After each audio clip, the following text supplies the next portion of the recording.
Bonjour tout le monde, bienvenue à ce nouvel épisode de TW 2016 édition WCW 1993. On a fait Road Wild là, de notre dernier épisode. Ça s'est très bien passé, on va y revenir justement. Le show a fait un 93 avant 47 000 personnes, a fait .41 de rating. Si on compare au mois dernier au Great American Bash, a eu beaucoup plus de buy rate, mais le pay-per-view a plus de... comment je dirais ça, de renommée que Road Wild, et il a fait un show ratings de plus devant 49 000 personnes. On a fait donc un peu moins de monde, mais on a quand même fait un profit de 1738 $, 1 738 852 $, ce qui est plus que le mois précédent, puis définitivement mieux que les derniers mois qu'on a eu. On est vraiment en feu, on paye beaucoup moins de workers.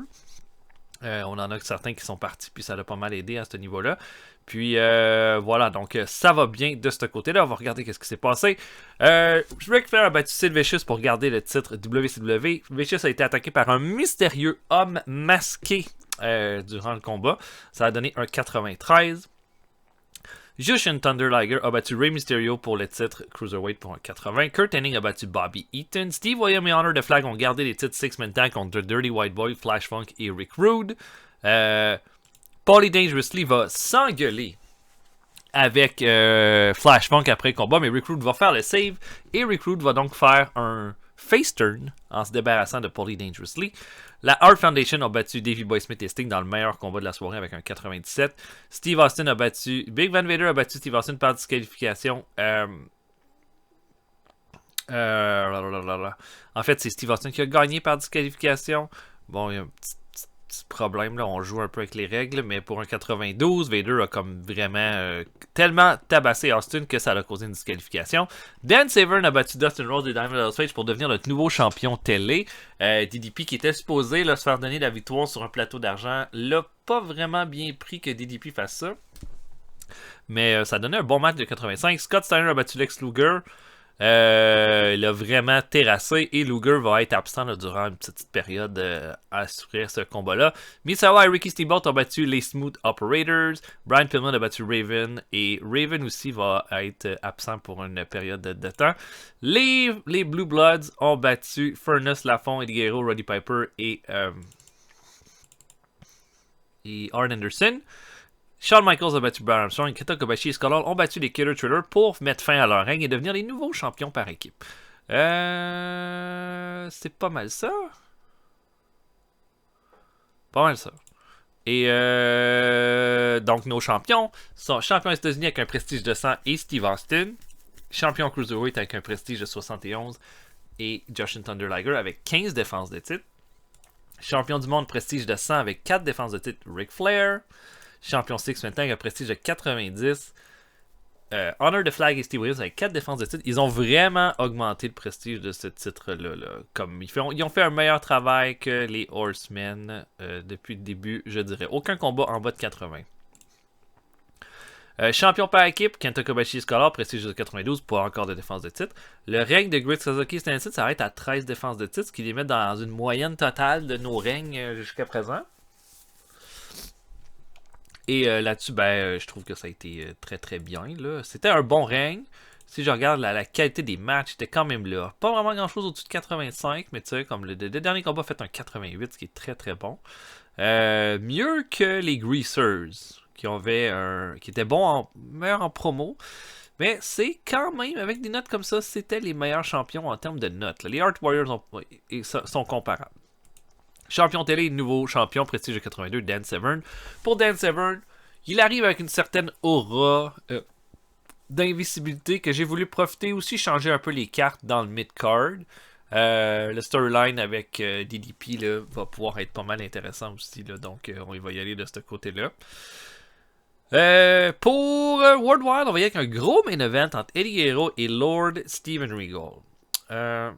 Bon, maintenant pour le moral. Bon, Terry Taylor, les problèmes de moral. On va lui donner un petit bonus. 2000, juste 2000. 2100. Il est irrité. Puis, tiens, Dusty Rhodes.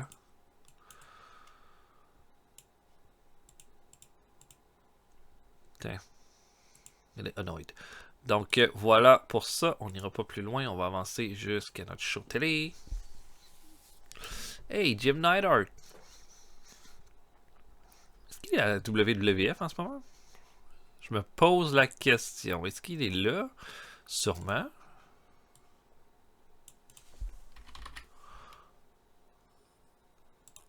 WWF en mid-carder. Il était quand même pas mal. C'est vrai qu'il était toujours... Mais tu sais, comme rien en haut de 70 pratiquement. Faut chercher loin pour en trouver un en haut de 70. Bon. Fait que ouais. Rien d'impressionnant.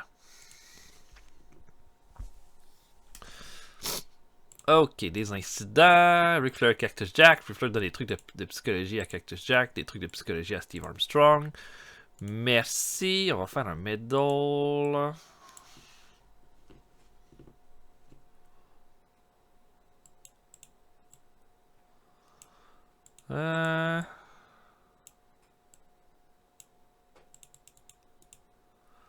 Peut-être Eddie. Eddie qui est en action ce soir, anyway. Psycho, c'est ce qui vient d'arriver. Non, ça marche pas. Donc, voilà. Je book Eddie Guerrero contre Lord Steven Regal. Je book ça. On se voit après. À tantôt, tout le monde. Ok, on ouvre le show. En pre-show, Ace Darling de notre développement affronte George South. Encore un petit combat là, juste pour... Ouais, South, toujours prêt en momentum pour perdre ensuite. Mais va battre Ace Darling avec un power driver à 6 minutes 8. Rien à dire sur ce combat-là, vraiment. Scott Taylor affronte Kensuke Sasaki. Sasaki et notre Enhancement Talent va battre Taylor qui est dans notre développement aussi avec un Northern Light Bomb. Bon petit résultat ici. Ensuite, Finlay affronte Ricky Nelson. Nelson est aussi dans le développement. Pas grand chose qui nous indique que Nelson va être grand chose dans notre roster. Donc, mais Finlay va le battre avec un Indian Deathlock à 7 minutes 11. Et dernier combat de pre-show, Cactus Jack va affronter Horace Boulder. Petit combat de brawler ici. Cactus Jack va battre Horace Boulder avec un double arm DDT à 6 minutes 31. Horace Boulder améliore son performance skill. Boulder est vraiment fait du surplace depuis qu'on a acheté la FMW. Cactus Jack, les performances sont bonnes, mais on n'a rien pour lui en ce moment. Voilà, c'est vraiment juste ça. On ouvre le show avec déjà un défense de titre par équipe. Kobashi et Scott Hall défendent contre le Lightning Kid et Kevin Nash. Et là, je pense que ce combat-là, bon, qui est un bon match d'ailleurs, un bon strong start pour notre show. Pardon. Pour moi, ce combat-là indique c'est quoi le problème avec Kevin Nash, dans le fond. Kevin Nash est un upper mid-carder qui fait 62 de in-ring performance. Et le Lightning Kid, qui est un opener, fait 60 de performance en ce moment. Ça veut dire Kevin Nash est pas du tout au bon niveau en ce moment. Bon, là, je me suis dit, bah, c'est des amis. Fait que je vais les mettre en équipe pour ce combat-là, voir un peu ce que ça donne. Puis Kevin Nash va être dans un jobbing period. Puis honnêtement, si son contrat est pas si long que ça à terminer, je ne leur signerai pas en ce moment, Kevin Nash. J'aurais pas d'intérêt à le faire. Kobashi va terminer le combat en faisant un moonsault sur le Lightning Kid à 11 minutes 6. C'est leur première défense de titre. Performance de 87 pour All, 79 pour Kobashi. All améliore son performance skill, Kevin Nash et le Lightning Kid. Donc ça, c'est très bon de ce côté-là. Bien aimé. Je me dis, immédiatement, on met les champions en avant-plan. On a ensuite Biff Wellington contre Jack Victory. Vraiment un petit combat sans histoire ici. Là, vous voyez, Jack Victory est un lower mid-carder qui fait une performance de 43. Biff Wellington est un opener qui fait une performance de 60. Là, c'est ça. Biff Wellington fait autant de performances que Kevin Nash en ce moment, pratiquement. Victory va quand même l'emporter avec un power driver, mais pour Jack Victory, je pense que là, des performances comme ça montre quand même que ça vaut pas grand-chose. Puis on l'a gardé depuis le début de la partie, mais peut-être qu'il sert pas nécessairement à rien. Mais là, il donne une victoire de même en show télévisé. Ça arrive pas souvent. Steve Williams vient dans le ring pour remercier les fans de tout leur support à lui, puis Honor the Flag. Il dit que ça a été un honneur d'avoir les titres Six-Man Tag, que d'avoir perdu le titre mondial, ça lui a fait de quoi, mais qu'il s'est retrouvé avec ce titre-là. Et il va venir l'interrompre DDP. Et là, DDP, accompagné de Dan Severn derrière lui, champion télé. Et là, DDP le regarde, il a l'air un peu frustré, fait qu'il décide de regarder par en avant. Puis, il dit, je te comprends, hein, Williams, moi aussi j'ai été un champion, le plus grand champion par équipe de la WCW quand j'étais avec les Greasers. Pour dire que depuis ce temps-là, j'ai une soif de titres, d'or et de prestige. Et puis, tes titres m'intéressent. Titre Six-Man Tag m'intéresse. Puis je pense aussi qu'on est dû pour un peu de nouveauté. Puis là, Steve Williams va le regarder pour lui dire là, si tu veux quelque chose, là, tu viens chercher. Puis t'arrêtes de parler. Puis tu t'en viens dans le ring. Et là, Williams va faire un pas, mais Severn se met entre les deux. Et là, les deux se regardent. Et là, ça a quand même un gros face-off. Un gros face-off entre Severn et Steve Williams. Et TDP va être là. Non, non, non, non, écoute. Tout ce que je sais, c'est que tes titres m'intéressent. À cette heure, ça va être de trouver avec qui je vais lutter pour aller les chercher maintenant. Et je te laisse là-dessus. Et DDP va s'en aller avec Severn. Williams est comme un peu fumant. Un 100. Vraiment, Steve Williams, là, est vraiment hot. Là. Comme on l'a mis champion pas très longtemps, mais il a été vraiment bon. Et DDP est très bon dans les segments. Moins dans le ring, mais dans les segments. Et notre main event, Eddie Guerrero contre Lord Steven Regal. Bon match de 86 entre les deux lutteurs, vraiment bon. Et super, vous imaginez là, un combat très relevé d'un côté comme de l'autre, des belles performances de chaque côté.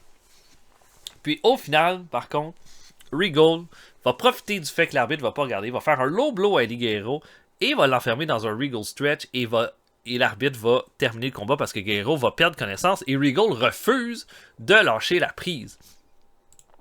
Et là, les Blue Bloods entourent le ring. Roddy Piper veut faire le save, mais il est arrêté par les 4 Blue Bloods qui retiennent Piper alors que Regal tient le submission et refuse de le laisser lâcher. Et qu'est-ce qui va se passer? Les agents vont venir se terminer, mais ça va se terminer là-dessus avec Guerrero qui va se faire sortir en civière du show. Et le show va se terminer là-dessus. Un 85 pour un World Wild, c'est quand même pas mauvais du tout. Et ouais, j'aime ça. J'aime ça. Maintenant, qu'est-ce qu'on fait pour Power Hour? Oh, des opinions. Kobashi dit que Jack Victory est vraiment bon dans le ring. On devrait le pusher. Oh bah, mon Dieu, Regal dit la même chose. Qu'est-ce qui se passe? Comme, est-ce qu'il est si bon que ça? Bon, fait que Vampire Warrior s'en va dans notre développement. Jack Victory, là. Le même Jack Victory. Son brawling est à 54. Il est pas bon, hein? Il est bon dans rien. Bon, la psychologie est bon, la base est bon, le safety est bon. Le setting est pas mauvais. Ben, il y a du charisme. Un peu de charisme. Qu'on s'est jamais servi d'ailleurs. Puis là, pour... je suis juste curieux de voir... où se classerait Vampire Warrior. Là, en ce moment, il est où, là? Est-ce qu'il est au PP? Ouais, au PP.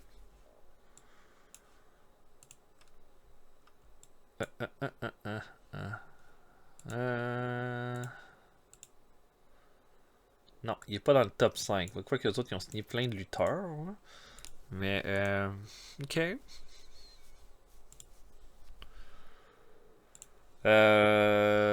Vampire. J'aurais préféré que Vampire Warrior soit dans l'autre.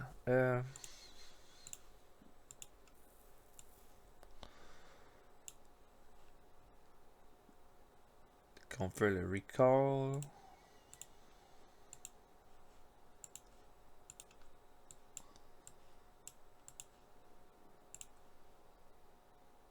Oh, je vais l'envoyer plus tard. Bon, finalement, ça va être plus tard que je vais le faire. Bon. Ok, Power Hour. Moi, j'irais avec un tag team match. Mais lequel?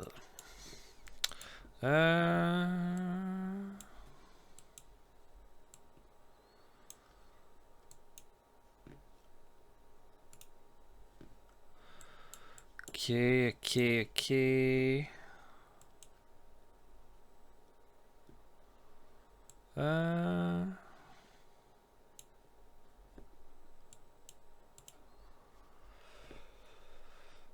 Ok, bon, on dirait, j'irai avec Johnny Ace, Shane Douglas, Brian Lawler, Shawn Michaels. Shawn Michaels qui est rendu le maître de Power Hour. Ouais, ça devrait être un bon match, ça, d'ailleurs. Ok, on va avancer. Incident avec Beulah. qui a acheté des drinks à tout le monde. Merci. Puis Bobby a donné des trucs de heal à son protégé Chris Candido. Ça, c'est très, très gentil, Bobby. Ok, j'ai le goût. Peut-être Chris Candido.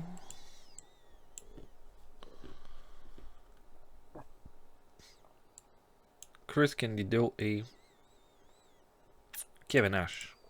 Non, j'aurais pas dû prendre Kevin Nash parce que je pense pas le garder. Bon, ok. Donc on book Youth Gone Wild contre Lawler et Shawn Michaels.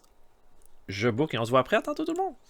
On commence ça pre-show. Hayabusa contre Psychosis. Bon, les deux sont en développement, mais dites-vous une affaire, c'est que au sommet de leur développement, quand même jeunes, ils font autant de performances qu'un Jack Victory qui est là depuis 3 ans dans notre roster. Psychosis va l'apporter qu'un guillotine leg drop sur Hayabusa à 7 minutes 31. Psychosis va être notre projet là, de Cruiserweight. Comme moi, j'ai toujours beaucoup aimé Psychosis, puis j'aimerais ça en faire un big mean bad Cruiserweight. Fait qu'on va voir si ça va fonctionner. Robert Gibson affronte Horace Boulder. On fait lutter Ricky Morton dans le show. Donc je me suis dit, on va faire lutter Robert en même temps. Match de 57, rien de fabuleux. Mais les deux ont une bonne chimie ensemble. Horace Boulder améliore son performance skill. Deux shows de suite qui s'améliorent.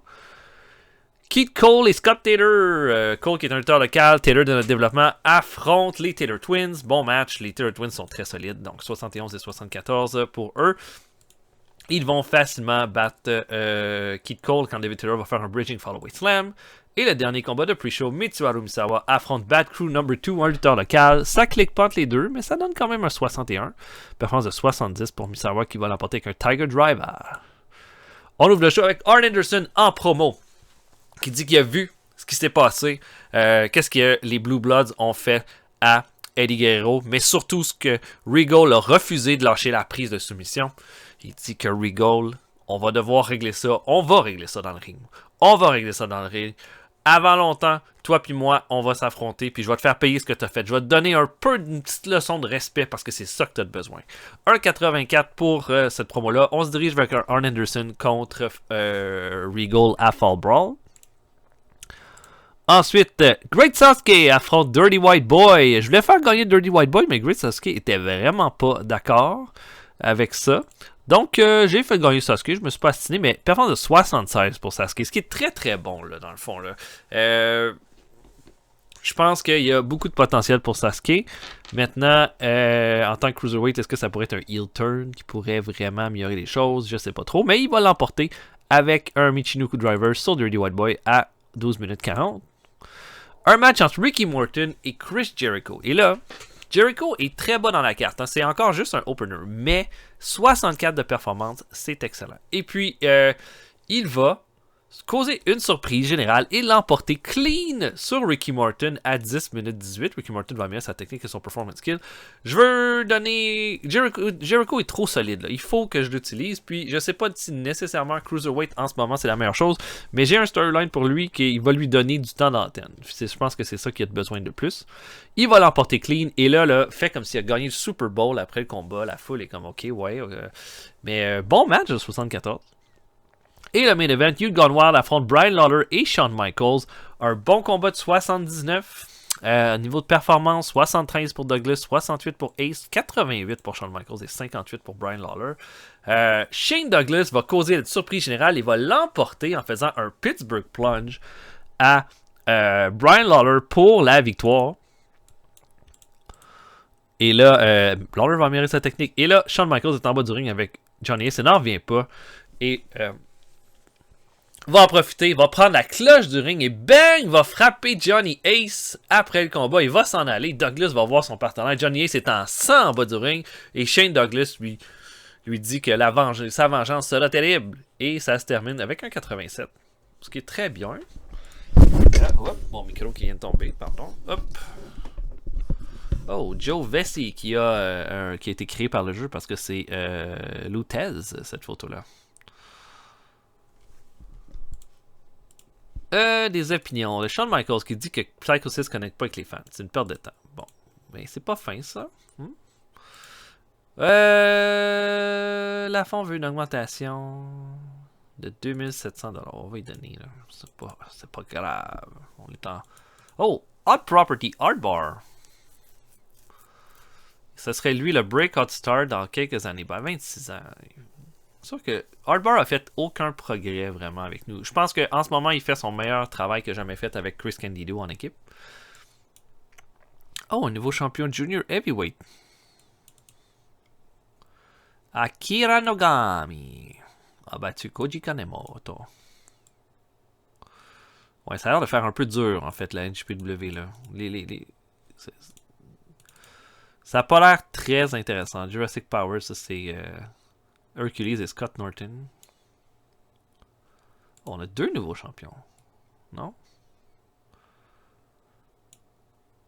Tous les cas, Wrestling Challenge qui a fait un 67. Kevin Von Erich et Rick Steiner ont battu Aku et Saba Simba, qui est Phil Atlas. Bon, Papa Hardbar, là en ce moment, je veux booker Candido contre Liger pour le prochain mois. Puis j'irai avec Hardbar contre Liger le mois suivant. Question de leur donner du temps d'antenne, de leur permettre, tu sais, comme, ouais, de vraiment shiner un peu. À cette heure, est-ce que ça va être très bon? Je sais pas, aucune idée, mais je veux m'essayer avec ça. Ok, bon, pour notre Saturday Night. Moi, j'irai encore avec un tag team match.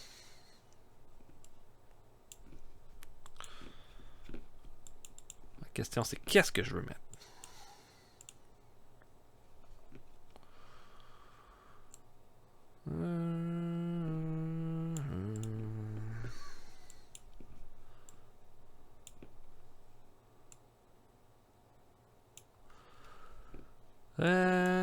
Raven n'est pas disponible.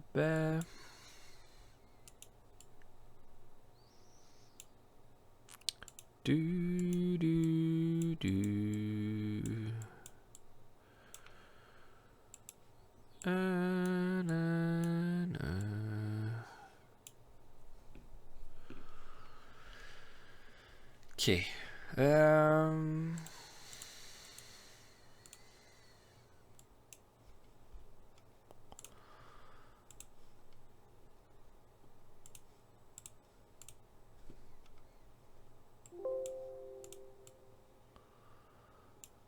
Ok, Dustin et Dusty.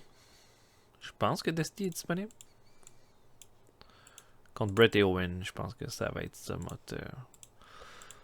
Ouais. It will be my main event. Vous allez voir, c'est que je vais m'en aller avec ça. Mais je pense que c'est aussi un parfait match pour complètement cimenter Hart et Owen comme les top heels.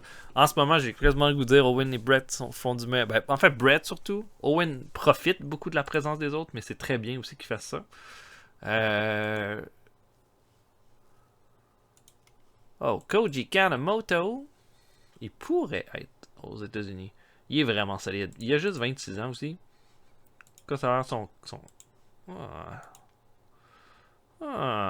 Combien qu'il offre là? 21 300. Non. Je me suis embarqué moi dans les lutteurs japonais là, que j'ai signé trop cher. Ça va aller. Superstar Earthquake a battu Hawk. Rick Martel a battu Bam Bam Bigelow pour garder le titre intercontinental. Bon, ok. Non, j'aurais pu signer Koji Kanemoto à un moment donné, mais je pense que on va leur laisser là. Puis je pense pas qu'à 20, comme il nous coûterait comme 30 000 $ par mois, c'est beaucoup trop. Beaucoup trop. Oh, Bruce Hart qui se fait des ennemis. C'est un problème avec Gene Swan. Je sais pas c'est qui Gene Swan. Bon, Way of the Warrior, notre PP, Rex King a battu Eddie Golden. Ça, ils sont pas dans le développement avec nous. Jeff Bradley a battu Billy Kidman pour garder le titre Contender. Kidman qui était avec nous. 57, c'était le meilleur match de la soirée. Et Skull Von Crush a battu Chaz Warrington. C'est ces deux lutteurs qu'on a dans le développement. C'était le pire match de la soirée, mais c'est pas grave. Faut les faire lutter. Oh, la HPW qui a signé Tracy Smothers. Oh, je suis content pour Tracy Smothers. Oh, Bill DeMott. Ça, c'en est un qui aurait pu être considéré. Juvie. Oh, il est rendu dans notre... il commence à avoir des lutteurs intéressants. El Cubano. Et de retour, Rick Rude, son corps est toned. Et c'est pas mal ça. Ok. HPW Golden War. Shinya Shibato a battu Oshiakiatsu. Ok. Moi, ça me va. Bon. Pas d'événement. On va faire un middle. Pas été chanceux avec les medals jusqu'à présent ce soir. Bon. Mettons Dean Malenko.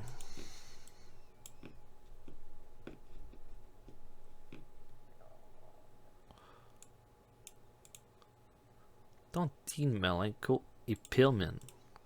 Ah! J'ai créé une autre amitié entre Dean Malenko et Pillman. Ouais! Donc, je book ça. Main event, Dusty et Dustin Rhodes contre la Hart Foundation. Je book ça. On se voit après. À tantôt, tout le monde. Ok, on ouvre ça. Scott Taylor contre Psychosis pour ouvrir le show. Psychosis va l'emporter qu'un guillotine leg drop à 5 minutes 27. On a fait lutter Taylor dans toutes les shows de la semaine en pre-show. On le teste, on le fait lutter, on lui donne de l'expérience. Eric Watts, lutteur local, affronte Chris Candido. Candido avec une belle performance de 63 va faire un diving headbutt à 10-28 pour la victoire. Candido se dirige pour affronter Liger au pay-per-view pour le titre Cruiserweight. Donc, on va voir ce que ça va donner. Billy Kidman affronte Lance Storm. Ensuite, bon match. Belle performance de 68 pour Storm qui va l'emporter qu'un Canadian Maple Leaf à 10 minutes 17. Et ensuite, Bobby Eaton affronte Victor Zandiev dans le dernier combat de pre-show. Eaton va faire un Alabama Jam à 6,48 pour la victoire. Bobby Eaton améliore son Rumble Skill. Performance de 70, c'est très bon. On ouvre le show avec un match entre Stan Hansen et le Hellman. Et bon combat entre les deux lutteurs, 83. Hansen va l'emporter avec une Laria à 11 minutes 16.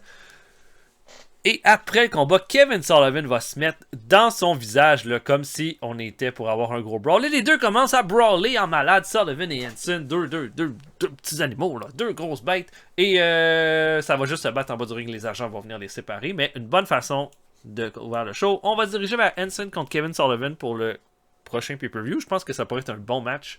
Donc voilà. On a Ric Flair qui vient dans le ring ensuite, là, bien fier de sa victoire au pay-per-view contre Sid Vicious. Il dit que, homme masqué ou pas, il aurait battu Sid Vicious, puis il l'a exposé comme étant une fraude. Et c'est ce qu'il est, et ça va s'en terminer comme ça. Mais Kurt Hennig va venir l'interrompre. Il a deux heals, mais Hennig est là et dit que depuis la perte de son titre US, qui d'ailleurs est une erreur, qui n'aurait jamais dû se passer, il a décidé d'affronter les meilleurs lutteurs au monde. Puis ça lui a permis d'avoir l'assurance que c'est lui qui devrait être le champion du monde en ce moment.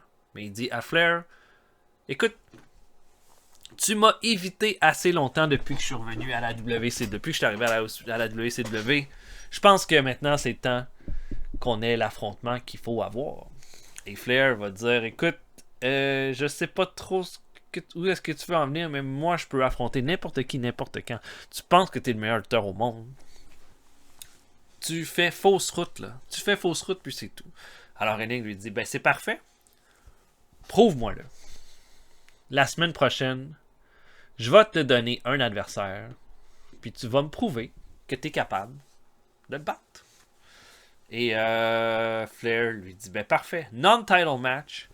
Tu me donnes qui tu veux, puis je vais montrer que c'est moi le meilleur. Et Hennig est d'accord. Ça nous fait un 100, magnifique segment. Et là, je sens qu'on va avoir un mois vraiment cool dans cette rivalité-là, qui s'en vient.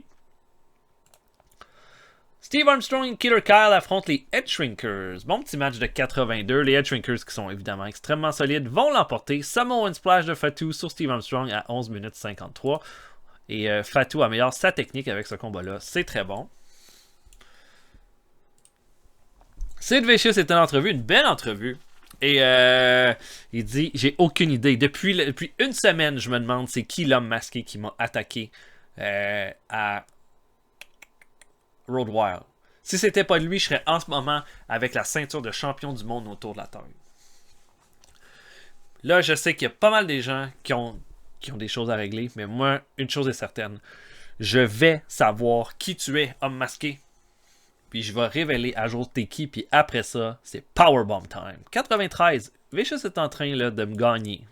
Lentement, mais sûrement. Scott Steiner affronte Stevie Ray. Vraiment, Stevie Ray qui est un gros gars, là, c'est vraiment plus une question de donner un combat à Steiner où est-ce qu'il va le varloper à gauche et à droite. Steve Ray va améliorer sa technique, mais voilà. Steiner va l'emporter avec un Steiner Line à 6 minutes 8. Et après le combat, Chris Jericho, pendant que Steiner filme, va dire oui, bravo! Bravo, Scott Steiner! J'entends pas mal de monde parler de Scott Steiner en ce moment. Mais j'aimerais juste rappeler qu'il y a 2 jours, j'ai vaincu Ricky Morton, une légende de la lutte, dans le ring. Alors que toi, tu viens de battre un nobody. Moi, j'ai battu une légende. Et j'ai pas eu la moitié de ces applaudissements-là. Alors, tout ce que je veux dire, c'est applaudissez-moi, Chris Jericho, pour tout ce que je suis fait, tout ce que j'ai fait, tout ce que je vais faire. Et puis, toi, Scott Steiner, je pense qu'il faudrait que les gens se réveillent pour comprendre que t'es pas mal overrated. Et là, Scott Steiner descend du ring. Il se demande c'est qui ce gars-là. Et il commence à courir après. Jericho va juste s'en aller. Ça va se terminer comme ça. 63. Bon, Jericho est bon micro, mais il est pas encore très populaire. Donc, voilà. Ricky Steamboat affronte Max Payne. Ensuite, bon match de 82. Ricky Steamboat va l'emporter qu'un diving crossbody à 14 minutes 7. Bon petit match. Et Steamboat, on lui réserve de quoi de très beau pour ce mois-ci aussi. Une promo d'Austin. Et Austin est encore là. Il a encore des pansements à la tête. Il a été complètement détruit par Vader à Road Wild. Il dit ouais, bravo, Vader, tu m'as eu. Tu m'as surpris. T'as pas pris le titre des États-Unis par contre. Mais tu m'as surpris. Tu m'as laminé au sol. Ben parfait. Là, tout ce que tu viens de me motiver, c'est que c'est moi qui va te laminer. C'est moi qui va t'amener à ta limite. C'est moi qui va te détruire. Puis laisse-moi te dire une chose. Je sais ce que Fall Brawl ça représente. Puis je vais attendre l'opportunité. La bonne opportunité. Puis tu vas voir. On va se revoir dans le ring avant longtemps. Magnifique promo d'Austin. Un 100. Austin est merveilleux. Doc Furnace affronte Conan ensuite. Et là, Conan arrive sans Horseman avec lui. Mais c'est un peu le Horseman sans titre là en ce moment. Beaucoup de choses à prouver. Va affronter Furnace dans un bon match de 81. Et va l'emporter clean avec un... Même si ça n'a pas été facile contre Furnace. Va l'emporter clean avec un Tequila Sunrise à 12 minutes 52. Furnace améliore son performance kill. On prépare de quoi pour Conan aussi. C'est un peu le mouton noir des Horsemen.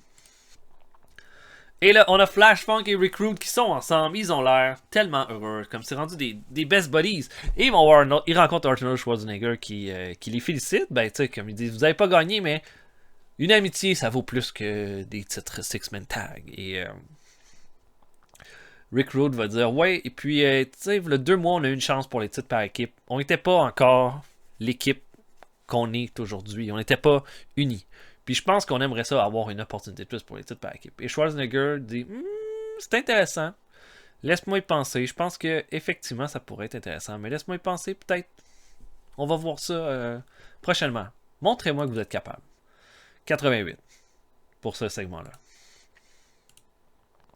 Et le main event, 92. Les Rhodes, qui sont toujours très populaires, arrivent. Et puis vont affronter la Hart Foundation. Vraiment... Bon petit combat par équipe classique. Mais au final, les Bret Hart qui va utiliser des tactiques là. En fait, quand Owen va frapper la tête de Dusty contre le poteau à répétition, Dustin va être va vouloir venir aider son père. L'arbitre essaie d'arrêter Owen en bas du ring. Hart fait un low blow, enferme Dustin dans le sharpshooter. Et ça va se terminer comme ça. Vraiment juste un combat pour mettre en avant-plan que la Hart Foundation, c'est les méchants. Et ils font le meilleur combat de la soirée. Et ils sont incroyables. Brett est juste fantastique en ce moment. C'est tout ce que j'ai à dire. Et les choses se terminent comme ça. Ouais, j'ai pas mis assez de Madame Attractive, par contre. Je viens d'y penser. Hein. Ben c'est comme ça. Et puis, ouais, j'ai oublié de mettre des segments avec des Madame Sexy.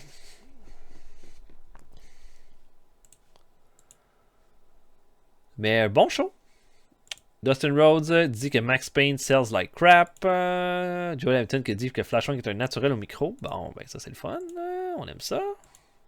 On avait eu 94 à Saturday Night, 91. Ben tu sais, comme le show aurait été meilleur. Ça c'est clair. Si on avait eu ça. Mais... Bon, El Cubano est de retour. Opener. Ouais.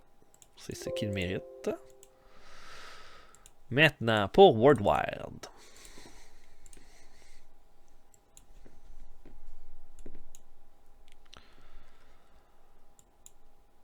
Ok.